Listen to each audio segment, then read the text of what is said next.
మన వాలంటీర్ వ్యవస్థ, సచివాలయాల వ్యవస్థ వద్దు అని చెప్పేటటువంటి పవన్ కళ్యాణ్ దానికి బదులుగా, అందుకనే పవన్ కళ్యాణ్ కోరిక మేరకే తీసేశారు అనుకోవచ్చు. అదే సందర్భంలో తెలుగుదేశం పార్టీకి సంబంధించిన వాళ్ళకు కూడా ఆ విధానం మీద నచ్చలేదు కాబట్టి తీసేశారు. అయితే ఇప్పుడు అక్కడ కీలకమైనటువంటి అంశం ఏంటి అంటే, పంచాయతీలు పాత పద్ధతిలో నడవాలి, గ్రామ సభ నిర్వహించాలి, క్రిందసారి నిర్వహించారు, మళ్ళీ ప్రతి నెల నిర్వహించమని ఆదేశించారు.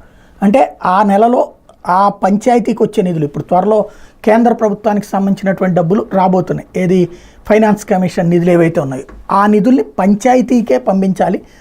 పంచాయతీలో గ్రామ సభ పెట్టుకుని ఆ డబ్బులతో ఏం చెయ్యాలి అన్నది నిర్ణయించాలి. అక్కడ 3, 4 పనులు అనుకుని దాంట్లో ఏది ప్రాధాన్యత క్రమంలో చేయాలన్నది అక్కడ ప్రజలందరి సమక్షంలో నిర్ణయం తీసుకోవాలన్నది, పాతకాలం నాటి పంచాయతీ వ్యవస్థ తేవాలన్నది పవన్ కళ్యాణ్ కళ. మరి అది సాకారం అవుతుందా లేదా అన్నటువంటిది రాబోయే రోజుల్లో తేలాల్సి ఉంది.